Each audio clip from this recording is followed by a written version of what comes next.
Hello बच्चों। Hello बच्चों, कैसे हैं आप लोग? Welcome back to the class. तो हम लोग थ्योरी कर रहे थे अकाउंट्स में। तो अभी तक हमने क्या क्या कर लिया था? हमने वैल्यूएशन प्रिंसिपल पढ़ लिया था, ठीक है। वैल्यूएशन प्रिंसिपल के बाद हम चलेंगे measurement and valuation in accounting. Measurement का मतलब क्या हुआ? एक नंबर असाइन करेंगे। कितना, मतलब इसकी वैल्यू क्या है, कितना है। सबसे पहले कितना, इसका आंसर क्या होगा? एक, एक या 10। तब ये 10 क्या कंप्लीट है? नहीं। यूनिट में बताएं, $10, €10, ₹10, क्या? तो आपको पूरा का पूरा उसमें यूनिट के साथ बताना पड़ेगा, एक नंबर। तो that is measurement. Measurement is assigning A numerical value. Valuation क्या होता है?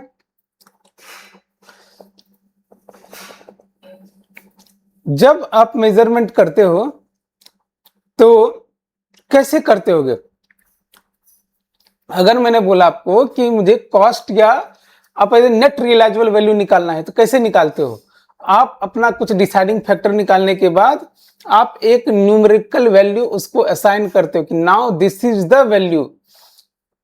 ये वैल्यूएशन मींस वो है बेसिस जिसके ऊपर आपने ये वैल्यूएशन निकाला है। जैसे अगर मुझे कहना हो कि ये फ्लैट अगर 3 करोड़ का है, तो आप क्या पूछोगे मुझसे कि भैया 3 करोड़ ठीक है, लेकिन अगर बेचने जाएंगे तो कितने मिलेगा? हम बोलेंगे हो सकता है 2 लाख, 2 करोड़ 90 लाख मिले। बोले कैसे आपने डिसाइड किया? क्योंकि मेरे बगल वाला फ्लैट 2 करोड़ 90 लाख में बिका है, उसके बगल वाला फ्लैट 2 करोड़ 85 लाख में बिका है, उसके बगल वाला फ्लैट अभी जस्ट बिका है 2 करोड़ 95 लाख में। तो हम बोल सकते हैं यहाँ ठीक है, 2 करोड़ 85 लाख से 2 करोड़ 90 लाख हमको इस फ्लैट की कीमत मिलेगी। तो ये क्या हुआ? वैल्यूएशन वो बेसिस है जिसके ऊपर आपने ये न्यूमेरिकल वैल्यू असाइन करी है, ठीक है। और इसको क्या बोलेंगे? जैसे इससे क्या आंसर मिलेगा? इससे आंसर ये मिलेगा किसके बेसिस पे आपने ये वैल्यू असाइन किया है। Accounting estimates. अकाउंटिंग एस्टिमेट क्या होगा? जब भी हम बोलते एस्टिमेट, तो क्या ये 100% एक्यूरेट होगा? क्या? बिल्कुल नहीं होगा। क्यों नहीं होगा? क्योंकि ये एस्टिमेट है, ये एक्चुअल में नहीं है। 100% तो एक्यूरेट नहीं होगा। जैसे आपका क्या हुआ कि आपने बोला कि ये टी शर्ट मुझे मिलेगी 500 रुपए की। ये एस्टिमेट है आपका, एजम्पशन है। क्यों एजम्पशन है? इसकी क्वालिटी देख के, इसका स्टाइल देख के आपने बोला कि ये 500 रुपए में मिल जाएगी। क्या हुआ? क्वालिटी है, एजम्पशन है। जजमेंट आपने किया कैसे? मुझे टी शर्ट खरीदने का एक्सपीरियंस है, मैं मॉल में जाता हूं, मैं देखता हूं इस क्वालिटी की टी शर्ट मुझे किस रुपए में मिलती है, ठीक है। प्लस इसका ब्रांड मैंने देखा, प्लस इसकी कंफर्ट देखी, हमने बोला फैब्रिक देखा, कि हमने अपने एक्सपीरियंस से, अपने एजम्पशन से हमने एक चीज जज किया कि ये टी शर्ट मुझे 500 रुपए की मिलेगी। तो हमने ये क्या किया? ये एस्टिमेट किया। अब अकाउंटिंग के फॉर्म में अगर मैं एस्टिमेट कर रहा हूं तो इसको अकाउंटिंग एस्टिमेट करते हैं। जैसे मैं एस्टिमेट करता हूं कि मेरी जो रेवेन्यू है ना, टर्नओवर है, इस साल 5 करोड़ की हुई थी, अगले साल 6 करोड़ हो जाएगी। क्या ये पॉसिबल है? बिल्कुल पॉसिबल है, लेकिन 0.01%। 6 करोड़ हो सकता है 6 करोड़ 20 लाख 735 रुपए हो, 5 करोड़ 99 लाख 352 रुपए हो, ठीक है। 100% एक्यूरेट नहीं होगा। एक्यूरेसी के पास जा सकते हैं, लेकिन 100% एक्यूरेट बहुत मुश्किल है होना। तो अकाउंटिंग में कोई भी चीज 100% एक्यूरेसी के साथ आप नहीं बोल सकते। और इसीलिए जब भी आप एस्टिमेट करते हो, अब हाँ, अब किसी ने आपको इनवॉइस दे दिया कि हाँ ये मशीनरी का इनवॉइस है 5 करोड़ 32 लाख 353 रुपए 40 पैसे का, तो आपको पता है ये एग्जैक्ट फिगर। लेकिन जब भी मैं एस्टिमेट की बात करूंगा, तो एस्टिमेट कोई भी 100% एक्यूरेसी के साथ मेजर नहीं हो सकता। कौन कौन से आइटम एस्टिमेट करते हैं? जैसे depreciation of asset, provision for bad debts, warranty liability, obsolescence of inventory, fair value estimate. ये तो आप समझते होंगे, फेयर वैल्यू एस्टिमेट, यहां तक तो आप समझ में आएगा। ये सब ऊपर पढ़ लेंगे, बाद में पढ़ लेंगे कि प्रोविजन क्या होता है, एस्टिमेट। इसीलिए मैं बोलता हूं जब मैं प्रैक्टिकल कर लूं ना, तो एक बार फर्स्ट चैप्टर आप एक बार गो थ्रू कीजिएगा, इतना ईजी समझ में आएगा। बट ठीक है, मुझे आपको पढ़ाना है तो पढ़ाते पढ़ाते मैं चल रहा हूं। कॉमन अकाउंटिंग एस्टिमेट क्या है? Depreciation of asset. मेरी वैल्यू मान लेते हैं आपने एक प्ले स्टेशन 5 खरीदा, आई मान लेते हैं आपको लाख रुपए की, ये आप मानते हो कि चलो भैया ये ना 3 साल में खराब हो जाएगी, तो मैं क्या करूंगा, पहले साल बोलूंगा कि अच्छा ठीक है, मेरी वैल्यू ना मतलब ऑलमोस्ट 33,000 रुपये तो खत्म हो गई, फिर उसके अगले साल 33,000 खत्म हो गई। सिंपली अगर आप कोई बाइक नहीं खरीदते हो, उसको बेचने जाते हो, या मोबाइल खरीदते हो उसको बेचने जाते हो, सेम प्राइस पे तो बिकता नहीं, वो आधे प्राइस या आधे से कम प्राइस पे मिलता है। तो क्या है, एक तो सेकेंड हैंड फैक्टर है, दूसरा है कि आपने यूज किया तो उसकी वैल्यू डेप्रिसिएट हुई, वैल्यू कम हुई, तो वो भी एक फैक्टर होता है। तो डेप्रिसिएशन ऑफ एसेट में एस्टिमेशन लगता है, प्रोविजन फॉर डाउटफुल डेट्स में एस्टिमेशन लगेगा, वारंटी, प्रोविजन फॉर टैक्सेशन, जहां भी प्रोविजन है, जहां मुझे एस्टिमेट करना है कि इतना मेरा खर्चा हो सकता है, वहां पे हम ये सब चीजें लगाएंगे। अब अकाउंटिंग स्टैंडर्ड, अकाउंटिंग स्टैंडर्ड क्या है, एक रिटन पॉलिसी डॉक्यूमेंट है। कौन लिखा है, आईसीएआई ने, institute of chartered accountant of India ने लिखा है इसको। उसने क्या बोला, कुछ एक एस्टिमेट दिए, मतलब एक कुछ पॉलिसी दी, बोला कि अगर आपका फिक्स्ड एसेट है तो उसकी वैल्यूएशन ऐसे कीजिए, उसका अकाउंटिंग ऐसे कीजिए, उसका ये कीजिए। अगर आपके पास फॉरेन करेंसी के ट्रांजैक्शन है तो उसको इस तरीके से रिकॉर्ड कीजिए, आपके पास स्टॉक है तो इस तरीके से रिकॉर्ड कीजिए। बहुत सारी चीजें इस तरीके से उसने एक पूरा ये दिया, ठीक है, क्या बोलते हैं, पॉलिसीज दी, उसी को अकाउंटिंग एस्टिमेट करते हैं। इससे क्या होता है, इससे यूनिफॉर्मिटी आती है। यूनिफॉर्मिटी कैसे आती है, जब भी आपको कोई डिसीजन बनाया जाता है, ऐसे बिल्कुल रियल एग्जांपल सुनिए। आपके स्कूल में स्कूल ड्रेस था, स्कूल ड्रेस का मतलब क्या करते थे, उससे क्या होता था, स्कूल ड्रेस से एक यूनिफॉर्मिटी आती थी कि हम सब लोग एक जैसे हैं, ठीक है, उससे एक ट्रांसपेरेंसी भी आती थी और अकाउंटेबिलिटी भी आती थी। अब ये अब हम आगे पढ़ेंगे, अपने सब्जेक्ट के हिसाब से देखते हैं। तो जब भी मैं एक अकाउंटिंग पॉलिसी, मैंने बोला इस इंडिया की जितनी भी कंपनी है, सब कॉस्ट के बेसिस पे, अगर हम एक सर्टेन कंडीशन में होते थे, कॉस्ट के बेसिस पे हम ये करेंगे, क्या बोलते हैं, फिक्स्ड एसेट को रिकॉग्नाइज करेंगे, तो आपको पूरे इंडिया में कॉस्ट के बेसिस पे दिखेगी। दूसरा, अगर कॉस्ट के बेसिस पे दिखी तो एक बिजनेस से दूसरे बिजनेस को कंपेयर कर सकते हैं। अरे भैया ठीक है, आपका 5 करोड़ का रेवेन्यू हो रहा है, 5 करोड़ के रेवेन्यू में आपका 1 लाख का फिक्स्ड एसेट है, आपके 5 करोड़ के रेवेन्यू में 2 लाख का फिक्स्ड एसेट है, इतना खर्चा क्यों कर रहे हो भाई साहब? You understand my point. ये बाद में आप पढ़ेंगे कि किस तरह से कंपेरेबिलिटी हो सकती है। तो इससे ट्रांसपेरेंसी भी मेंटेन रहती है कि हम ये वाला पॉलिसी कर रहे हैं तो इसलिए मुझे कॉस्ट इतना आ रहा है, ठीक है। उसके बाद कंपनी जो है वो इंडियन अकाउंटिंग स्टैंडर्ड और आईएफआरएस कन्वर्ट, जो आईएफआरएस था इंटरनेशनल फॉर, ये जो है उसको इंडियन अकाउंटिंग स्टैंडर्ड जो है वो आईएफआरएस से लिया गया था, ठीक है, इंटरनेशनल फॉरेन रिपोर्टिंग सिस्टम से इसको लिया गया था। तो इसमें क्या हुआ, ये एक तरीके से आईएफआरएस का इंडियन वर्जन आया, इंडेस। पहले हम लोग एएस पढ़ते थे, अब इंडेस आया, ठीक है। अभी हम लोग किस पे ये करते हैं, इंडेस पे या फिर गैप पे। अगर ग्लोबली एक्सेप्टेड अकाउंटिंग प्रिंसिपल अगर हम बहुत सारी एमएनसी है तो गैप पे करते हैं। आपको कितना जानना है, कुछ नहीं, कोई आप आगे जाके उसको देखेंगे, आपको कुछ भी नहीं जानना है इसमें। आपको इतना पता है, हाँ इंडेस सुना सुना तो लग रहा है, कुछ तो हुआ करता था, ठीक है। आईएफआरएस, हाँ हाँ हाँ याद तो आ रहा है कुछ कुछ, बस इतना ही करना है, ठीक है।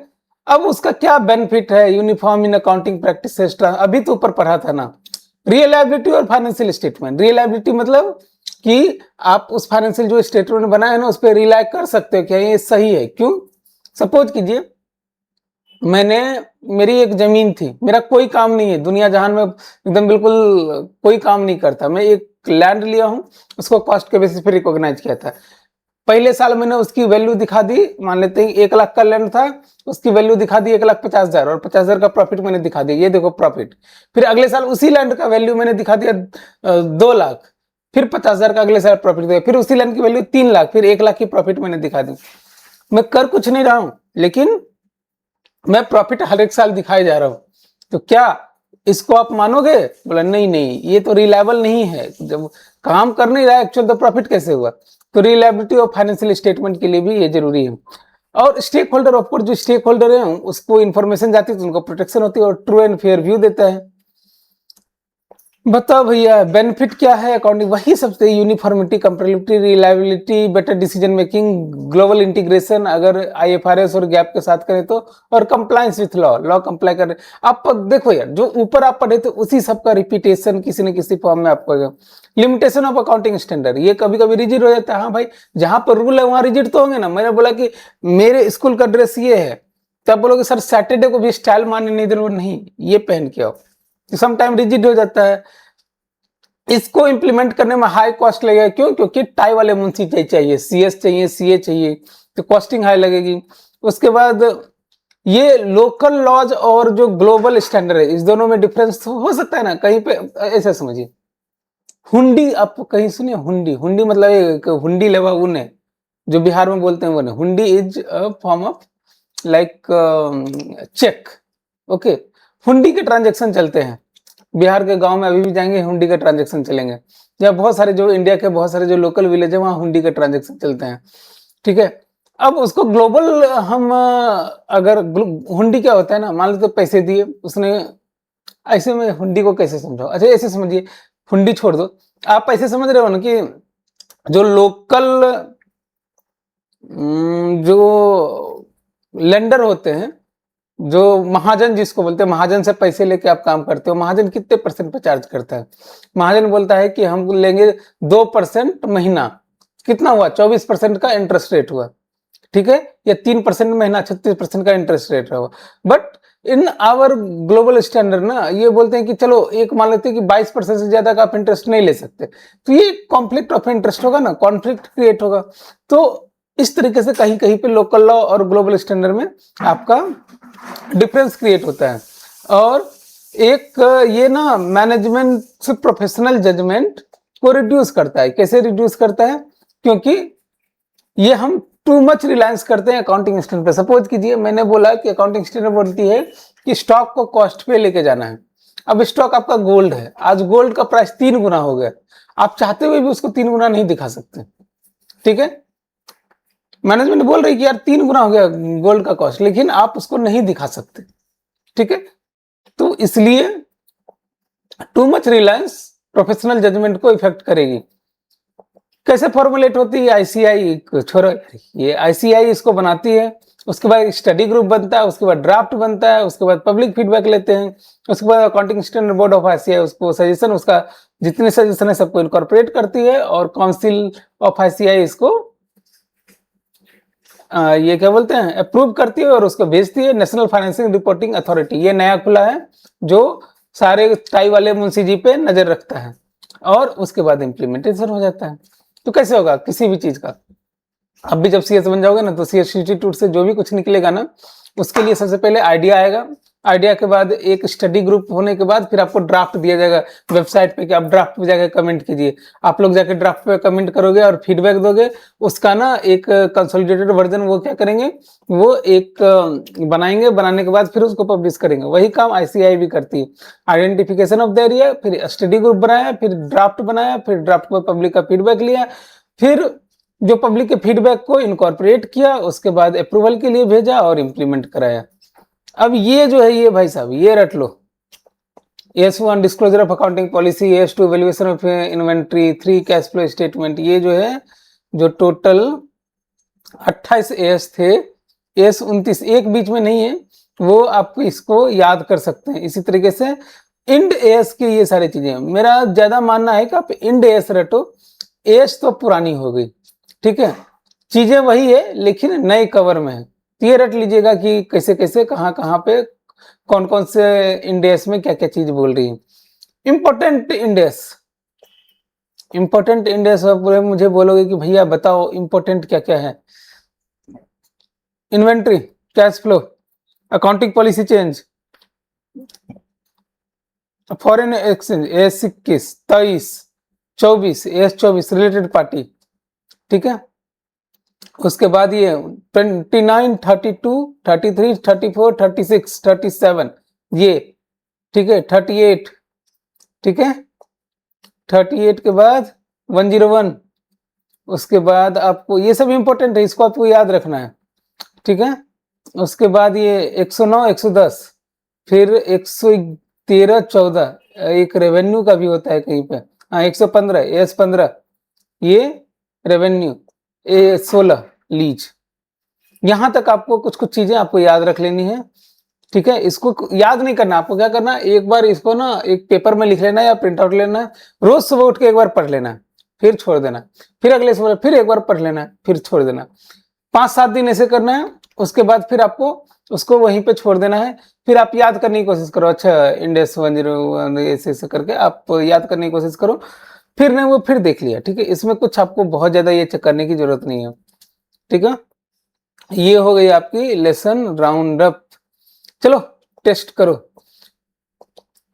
विच of the following is not a fundamental accounting assumption, बताइए एजम्पशन कौन सी है नहीं matching concept. GCA is accounting assumption, going concern, consistency, accrual. Stock is valued cost which is lower, based upon which बताओ, prudent principle. If the owner withdraw cash, conservatism भी बोलते हैं इसको, प्रूडेंट को कंजर्वेटिज्म प्रिंसिपल भी बोलते हैं। If the owner withdrawal cash for personal it is recorded as drawing. Drawing आगे पढ़ेंगे क्या होता है ड्राइंग, मतलब जो पर्सनल यूज करते हैं ना उसको हम लोग ड्राइंग बोलते हैं, आगे पढ़ेंगे भाई इसको। ऐसा नहीं है कि अभी जो मैं थोड़ा जल्दी जल्दी बोल रहा हूं तो आपका छूट गया, ऐसा नहीं है। जब मैं आपको बार बार बोल रहा हूँ कि जब आप प्रैक्टिकल करोगे ना तो थोड़ी आपको बहुत अच्छे से समझ में आएगी। विच of the following is an accounting estimate. Accounting estimate क्या है, इसमें से जहां प्रोविजन लगा हुआ है वो, या डाउटफुल डेट्स होता तो वो, ठीक है। Which body issue in days of India, MCA issues, देखो क्या है ना दोनों, देखो देखिए इशूजेज कौन, एमसीए किसके रिकमेंडेशन पे, आईसीआई के रिकमेंडेशन पे तभी नोटिफाई होती है। ये थ्योरेटिकल क्वेश्चन है, क्वेश्चन देने का जवाब कीजिए। ये सब डेप्रिसिएशन का क्वेश्चन है, ये बाद में मैं आपको बताऊंगा ही, ठीक है। अब आते हैं श्रीमान, देखिए मैं आपको इससे क्यों पढ़ रहा, अच्छा देखिए आपके बुक्स में कितनी अच्छी चीज है कि हर एक चैप्टर के बाद ना ये दिया हुआ है छोटे छोटे नोट्स, इसमें आप लिखते जाओ ना जो इंपॉर्टेंट आपको याद करने हैं, और इससे क्या होगी ना आपकी जो रिवीजन है वो बहुत इजी हो जाएगी, तो इससे आप कर पाओगे। अब आएंगे अकाउंटिंग प्रोसेस, भाई साहब अकाउंटिंग प्रोसेस अब जो है ना, अब मैं आपको बताऊंगा प्रैक्टिकल, ठीक है, प्रैक्टिकल बताऊंगा। Please do not ask me what is real nominal personal account, आगे देख लेंगे क्या होता है, बट मुझे रियल नॉमिनल पर्सनल अकाउंट नहीं आता भाई साहब। ओके आप बोलोगे ऐसा कैसा इतना बड़ा हो गया आपको आती नहीं, हाँ भाई नहीं आती, ठीक है। चलो आज की थ्योरी खत्म करें। अकाउंटिंग प्रोसेस में देखो क्या क्या है, यहां से शुरू करेंगे। दो तरीके के अकाउंटिंग प्रोसेस हो गए, एक हो गया बुक कीपिंग, दूसरा अकाउंटिंग। ऊपर बताया हुआ है बुक कीपिंग और अकाउंटिंग में क्या अंतर है, एक बिना टाई वाले मुंशी जी, एक टाई वाले मुंशी जी, ठीक है। डिफरेंस दोनों में क्या है, ये जो है बुक कीपिंग वो रियल नॉमिनल पर्सनल पे डिपेंड करती है, जबकि ये जो है डबल डेबिट एंड क्रेडिट, इसी में है रियल नॉमिनल पर्सनल में डेबिट क्रेडिट करते हैं। रूल्स ऑफ डेबिट क्रेडिट पढ़ना है, रूल्स ऑफ डेबिट क्रेडिट देखिए यहां से आते हैं, अभी बताता हूं रूल्स ऑफ डेबिट क्रेडिट क्या होता है।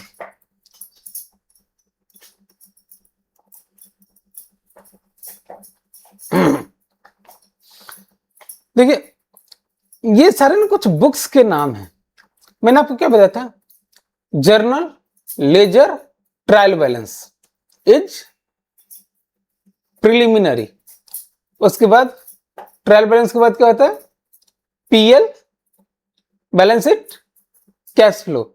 ये हो गया फाइनेंशियल स्टेटमेंट जो आप सामने वाले को देते हो। तो दो चीजें अंदर की चीजें, अंदर आपने बनियान पहनी उसके ऊपर टी शर्ट पहना, तो बनियान हो गई इंटरनल वर्क, बनियान में क्या आएगी, जर्नल, लेजर, ट्रायल बैलेंस, और टी शर्ट क्या हुआ, PL, balance sheet and cash flow, plus एक नोट्स टू अकाउंट भी होता है जिसमें आप लिखते हैं। तो चार चीजों को आप मान लो कि फाइनल अकाउंट हो। तो जब भी कोई बिजनेस ट्रांजेक्शन होता है ना, सबसे पहले हम जर्नल एंट्री क्रिएट करते हैं, उसके बाद लेजर में जाते हैं, लेजर के बाद हम ट्रायल बैलेंस बनाते हैं, ट्रायल बैलेंस के बाद हम पीएल और बैलेंस शीट बनाते हैं, कैश फ्लो वगैरह बनाते हैं। लेकिन ये जो लेजर है ना, इस लेजर का एक नाम दिया है सब्सिडरी बुक, इस सब्सिडरी बुक में कैश बुक भी आता है, ठीक है, और बहुत सारे लेजर्स आते हैं, सिर्फ नाम ही अंतर है। अब एक चीज बताओ, आपने जब ये बनियान पहनी थी ना अंदर, तो वो फटा हुआ है नहीं फटा हुआ है, उसको हम पहले ठीक करते हैं। Rectification of error before trial balance या आफ्टर ट्रायल बैलेंस, या अगले पीरियड का, पूरे पीरियड में आपको गलती नहीं पकड़ा है, नेक्स्ट ईयर में पकड़ा है। मैं ऐसे समझाता हूं, कैसे मैं समझाऊं, ऐसे सपोज कीजिए आपने 100 रुपए का कोई सामान खरीदा, आपने क्या बोलेंगे, मैंने 100 रुपए का सामान खरीदा, इसको हमने पहले जर्नल एंट्री मारा, फिर इसको मैंने लेजर में पोस्ट किया। अब लेजर में हो सकता है कैश बुक में पोस्ट करूं, सब्सिडरी बुक मान लीजिए, लेजर में मैंने पोस्ट किया। लेजर के बाद मैंने ट्रायल बैलेंस में लिया, ट्रायल बैलेंस के बाद अरे मैं तो 100 रुपए नहीं, ये तो मैंने तो 101 रुपए का खरीदा था। तो या तो ट्रायल बैलेंस बनने से पहले हम इसको रेक्टिफाई कर लें, या ट्रायल बैलेंस बनने के बाद रेक्टिफाई करें। बोले सर कुछ समझ में नहीं आया, समझना भी नहीं है, आगे पढ़ेंगे ना इतना, ठीक है। चलो आगे शुरू करते हैं। ध्यान रखना कि ऐसा कभी हमने सुना था, हाँ जब बोलो हाँ हाँ सुना सुना लग रहा है सर, कुछ तो याद आ रहा है, धुंधला धुंधला सा, वैसे बस उतना सा याद रखना। डबल एंट्री सिस्टम क्या बोलता है कि ये बोलता है कि एवरी ट्रांजेक्शन हैज 2 स्टेप। मतलब क्या हो गया कि अगर मैंने आपको थप्पड़ मारा, तो आप अगर मेरे को नहीं जानते, आप जनरल पब्लिक हैं, तो आप भी मुझे थप्पड़ मारोगे। न्यूटन का third law, every action has equal and opposite reaction. Equal, सबसे पहले क्या बोला, इक्वल एंड अपोजिट रिएक्शन। मतलब सपोज कीजिए भाई साहब, मैंने ये कैमरा खरीदा, कैमरा खरीदा तो क्या हुआ, कैमरा आया पैसा गया। कितने वैल्यू से, इक्वल वैल्यू से मैंने 500 का कैमरा खरीदा, पैसा गया, ठीक, कैमरा आया पैसा गया। अमाउंट कितना, 500, इक्वल एंड अपोजिट, एक गया एक आया। This is called double entry system. Okay, तो अगर आप मान लेते हैं कि ये लैपटॉप खरीदा, तो लैपटॉप आया पैसे गए, ठीक है। आपने लैपटॉप क्रेडिट में खरीदा, बोलोगे क्रेडिट में खरीदा का क्या मतलब हुआ, क्रेडिट में खरीदा तो ये लैपटॉप आया, पैसे की उधारी बढ़ी। अब तो बोलोगे दोनों तो सेम ही हो रहा है, बढ़ी, लेकिन ये प्लीज समझो, आगे चल के पढ़ेंगे एसेट लायबिलिटी। लायबिलिटी अगर बढ़ी हो उल्टा ही है, मेरा एसेट बढ़ा और लायबिलिटी भी बढ़ा, तो दोनों उल्टा ही है, दिस इज नॉट सेम, ठीक। मेरा एसेट बढ़ा एसेट घटा, ठीक है, तो ये हो गया इक्वल एंड अपोजिट। लेकिन अगर एसेट बढ़ा लायबिलिटी भी बढ़ी, तो भी ऐसे समझ, लायबिलिटी नहीं, इनकम से आपको समझ में आएगा। मैंने बोला कि मैं 100 रुपए कमाया, 100 रुपए कमाया तो क्या हुआ, इनकम बढ़ा एसेट बढ़ा, ऐसे समझिए। मेरी इनकम 50 रुपए से कम हो गई, इनकम घटा एसेट घटा। तो ऐसा नहीं कि इक्वल एंड अपोजिट, आपको माइंड में सोचना है कि अगर एक जेनर का ले रहे हैं तो एक ही जेनर के एसेट लेंगे, एक ही जेनर की चीजें लेंगे, आगे पढ़ेंगे। आप इतना समझो कि every transaction has 2 aspect. Okay, significance, इससे क्या होता है, मैथमेटिकल एक्यूरेसी रहती है, रहेगी एक्यूरेसी, बिल्कुल रहेगी sir.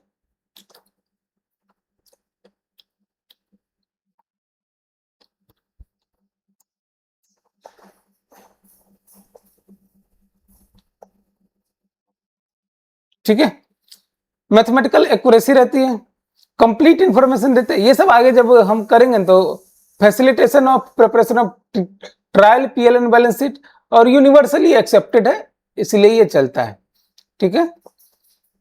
Meaning of account, account क्या है, एक सिस्टमैटिक रिकॉर्ड है ऑल द ट्रांजेक्शन, ठीक है, किसको, to a person, asset, liability, income, expense in summarised form. Accounts क्या हुआ, systematic record of all the transaction related to person, asset, liability, income, expense, बस, ठीक है। अब बोला अकाउंट कितने तरीके के होते हैं, रियल, पर्सनल, नॉमिनल। ये मैं लास्ट टाइम पढ़ा रहा हूं, रियल, नॉमिनल, पर्सनल, इसके बाद मुझे नहीं आता real, nominal, personal. Real is asset and property, personal is person और इंटिटी, और नॉमिनल जो है आपको expense loss income and gains. मतलब नॉमिनल क्या हो गया, इनकम एक्सपेंस सीधा। रियल क्या हो गया, एसेट प्रॉपर्टी। और पर्सनल हो गया नाम, सिंपल। पर्सनल मतलब अरे पर्सनल नाम आपका, रियल मतलब एसेट या प्रॉपर्टी, और आपका जो नॉमिनल है इनकम एक्सपेंस। तो इस तीनों से सिंपल सी चीज है, एक ये आया रूल आया रियल अकाउंट में, debit what comes in, credit what goes out. जो आया उसको डेबिट, जो गया उसको क्रेडिट। अकाउंट्स में दो चीजें होती हैं, डेबिट एंड क्रेडिट। इसी पे हम पूरा का पूरा अकाउंटिंग सिस्टम, अकाउंट रिकॉर्ड सब कुछ बनाते हैं, बिल्कुल बेसिक है। क्या बोला, जो आया वो डेबिट, जो गया वो क्रेडिट। ये किसके लिए, रियल के लिए। पर्सनल के लिए, जिसने रिसीव किया है उसको डेबिट, जिसको पेमेंट किया है, जिसने पेमेंट किया है उसको क्रेडिट। जिसने रिसीव किया है पैसा, मैंने आपको दिया पैसा तो आपको डेबिट, और जिसने पेमेंट किया है उसको क्रेडिट। ठीक है। नॉमिनल में भी, नॉमिनल में क्या हुआ, जितना एक्सपेंस और लॉस है सबको आप डेबिट करो, और जितना इनकम और गेन है उसको क्रेडिट करो, सिंपल। रट लेना, नहीं भी रटोगे मेरा काम बन जाएगा। मैं आपको जब बताऊंगा वो मैं ऐसे बताऊंगा ही नहीं। ये देखो यहां डेबिट और क्रेडिट कर दे, what comes in what goes out, receiver giver, ये आपको याद करना, याद करो, नहीं तो मेरा वाला याद करना जो मैं कल बताऊंगा। दिस इज जर्नल का फॉर्मेट। मैं क्यों आपको आज ये सब चीज बता रहा हूं, क्योंकि आज के बाद मैं फॉर्मेट आपको नहीं बताऊंगा यार। ठीक है, फॉर्मेट में आप कर लो। यहाँ डेट लिखते हैं, यहाँ पर्टिकुलर्स, यहाँ लेजर फोलियो। लेजर फोलियो क्या हुआ, आपको मान लेते दो बुक है, आप एक में पूरा खाता लिख रहे हो, 1 2 3 4 5 6 7 8 9 10। अब इसमें मानते हैं राम की 10 एंट्री है, तो राम के 10 एंट्री को कहीं समराइज करोगे ना, एक दूसरे बुक में आप समराइज कर रहे हो। तो अब राम है, श्याम है, गीता है, सीता है, अनुराधा है, सब कुछ है। तो आपने दूसरे पेज में नंबर दिया, एक नंबर पे राम का अकाउंट है, 2 नंबर पे श्याम का है, 3 नंबर पे ये है, 4 नंबर पे ये है। तो अब मान लो राम की एंट्री करनी है तो मुझे लेजर फोलियो लिखना, अच्छा 4 नंबर लेजर फोलियो में मुझे उसको उतारना है। आगे समझेंगे थोड़ा सा और, इसको डिटेल में बताऊंगा। ठीक है, और डेबिट और क्रेडिट ये इसके फॉर्मेट है। ठीक है, जर्नल के। लेजर, लेजर का फॉर्मेट ये है, देखिए दिस इज द लेजर का फॉर्मेट। डेबिट साइज में date particular amount, credit side में date particular amount, date particular amount, date particular amount. ये हो गया आपको लेजर का फॉर्मेट। ये टी फॉर्मेट होता है, देखिए टी फॉर्मेट है ना, ये टी नहीं एक्चुअली टेबल फॉर्मेट है, but T format. Debit side में जब भी लिखेंगे to something to something to something, credit side में लिखेंगे by something by something by something. Posting of ledger में बताऊंगा कैसे होता है। बैलेंसिंग ऑफ एन अकाउंट, दोनों जब बैलेंस करेंगे, जो सबसे छोटा साइज वहां बैलेंस सीडी लिखेंगे, कैरी डाउन, और जब नेक्स्ट ईयर इसको फॉरवर्ड करेंगे तो उसको बीडी लिखेंगे, ब्रॉड डाउन। ये सब मैं आपको बताऊंगा। ठीक है, ये हो गया, ये हो गया, ये हो गया, ये हो गया लेजर। ये लेजर हो गया। यहाँ ये comparison chart, journal versus ledger, ये भी जब एक बार करेंगे अब तब पढ़ेंगे। बट फिर भी जर्नल क्या है, क्रोनोलॉजिकल ऑर्डर में रिकॉर्ड मेंटेन करता है। लेजर क्या है, वो क्लासिफाई करता है ट्रांजैक्शन को इनटू अकाउंट्स। नेचर ये डेली, और लेजर क्या है, परमानेंट रिकॉर्ड वाइज है। पर्पस क्या है, रॉ ट्रांजैक्शन डिटेल को मैनेज करना, मतलब लिखना, और लेजर का समराइज्ड बैलेंस देना। Structure, date particulars debit credit, इसमें अलग अलग अकाउंट होते हैं, हर एक नाम के अलग अलग अकाउंट होते हैं। Recording first stage of entry है, सेकंड स्टेज है, इसको बोलते हैं एंट्री, इसको बोलते हैं posting. Helps in correctness check करने में डेबिट क्रेडिट में, ये ट्रायल बैलेंस बनाने और फाइनल अकाउंट बनाने में ये लेजर काम देता है। एग्जाम्पल है, चलो अब कल से ना मैं प्रैक्टिकल करूंगा तब आपको समझ में आएगा। तो चलिए, मुझे आज के लिए बस इतना ही। तो चलो आज के लिए बस इतना ही, मिलते हैं कल, बाय।